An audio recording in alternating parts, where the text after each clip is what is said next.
지금 근데 이제 변호사님에 대한 이야기들이 이렇게 회자가 되는 이유는 지금까지도 그 일을 하고 계시기 때문에 더욱더 많은 분들이 존경을 표하는 게 아닐까 생각을 합니다. 사실은 제가 다른 변호사보다 더 뛰어나고 더 용감하고 그러진 않았다고 생각합니다. 저 스스로도 그렇게 생각하고 그때 이제 제가 뭐 남한테 얘기는 못하지만 내 스스로 내가 스스로 자신 있는 것 딱 하나 있다. 변하지 않는 것. 변하지 않는 것은 내가 누구보다도 자신 있고 그런 마음 그런 것들이 지금 그래서 그 함께 다뤘던 사람들이 일부는 뭐 정치도 하고 또는 이제는 과거의 추억으로만 알고 다른 길을 걷고 있는 법조인들도 많이 있지만 네. 그래도 이제 변함없이 이 길을 이 방향을 유지하고 있는 사람은 이제 그런 것들이 있었던 거 아닌가 싶습니다. 네. 정말 맏형다우십니다. 네. 또 변호사님 하면 빼놓을 수 없는 사건이 바로 화성 연쇄살인 사건 관련 재심입니다. 당시 이춘재가 진범으로 밝혀진 후에 화성 연쇄살인범으로 19년간 억울하게 옥살이를 한 윤성여 씨의 재심을 또 맡으셨습니다. 이춘재 연쇄 살인 8차 사건의 재심이 결국 무죄로 결론났습니다. 미안하다는 얘기도 같이 하지 않을 수가 없습니다. 피고인은 무죄. 이상 재심 재판을 마치도록 하겠습니다.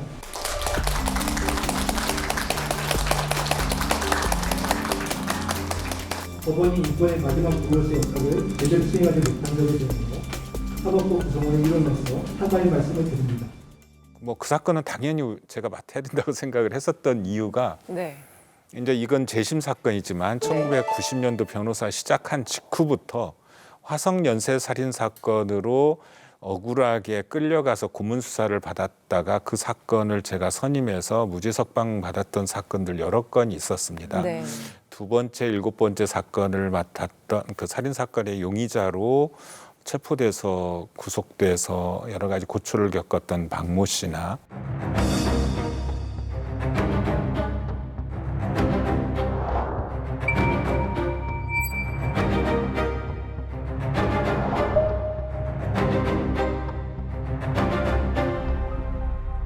또는 억울하게 끌려가서 고문 수사 받다가 물론 이제 저희가 선임된 이후에 무죄 석방은 됐지만 그 트라우마로 뭐 자살하고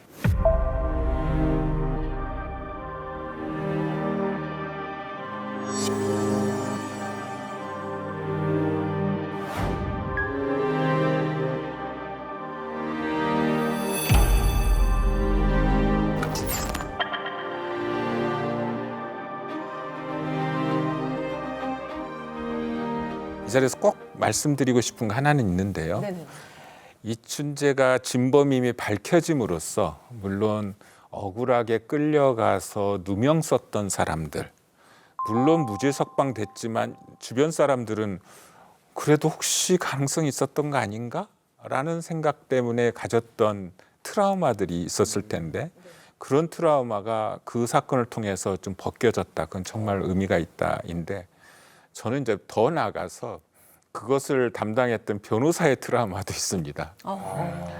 이제 뭐 사연을 길게 말할 수는 없지만 두 번째, 일곱 번째 그 박모 씨 사건을 맡아서 당시 고문과 가혹 수사 이런 거에 대해서는 이런 수사는 옳지 않다. 이건 허위다라고 확신해서 변론을 했지만 네. 워낙이 사회적 분위기가 그렇기 때문에 혹시 만에 하나 내가 진범을 풀어지도록 조력한 변호사가 되는 건 아닌가? 진범임이 밝혀지면 어떡하지? 라는 내용의 늘 그 마음속에 불안감과 트라우마가 있었습니다. 그래서 저는 살인의 추억도 영화관에서 영화를 못 봤습니다. 또 심지어 이제 이춘재가 했다고 했을 때 DNA가 정말 내가 맡았던 사건의 그와 관련된 DNA가 나오나 안 나오나 그것부터 제일 먼저 확인했었습니다. 그런데 DNA에 제가 용의자로서 변론했던 사람과 관련된 사건의 피해자 DNA가 나왔다는 얘기를 듣고 나서 진짜 한 30년의 묵은 트라우마가 씻겨나가는 걸 느꼈습니다. 그래서 저는 우리 사회의 긴 숙제를 풀었다는 즐거움도 있지만 아 내가 그때 뭐 제대로 일을 한 거야 라는 그 혹시라도 제가 잘못된 일을 한 건가라는 그 트라우마에서 벗어날 수 있었던 게 저로서는 개인적으로 가장 큰 기쁨입니다. 뭐 이건 진짜 어디 가나 얘기할 수 있는 에피소드 중에 하나입니다. 네. 제가 말씀 중에 딱 드는 감동한 포인트가 사실은 변호사라는 직업은 변호를 하고 판결이 나면 더 이상 변호사의 몫은 아니잖아요. 예. 많은 분들이 또 그렇게 변호 일을 하시는 분들이 이야기를 하시더라고요. 그런데 이제 변호사님께서는 본인의 정말 그 삶을 지배하는 일처럼 트라우마까지 겪으시고 이 삶을 지금 살아내고 계시다는 부분이 너무 놀랍게 느껴집니다. 특히 이제 뭐 변호사도 신이 아니고 네. 그 법원도 신이 아닌데 진실이 어떠냐에 따라서 한 사람의 운명이 좌우되는 건들이 네. 아주 종종 자주 있습니다. 그런데 제가 밝히려고 진실을 믿고 밝히려는 노력을 했음에도 불구하고 실패했을 때 제가 좀 더 잘해서 성공했더라면 그 사람의 운명은 달라질 텐데 라는 일들이 항상 머릿속에 있습니다.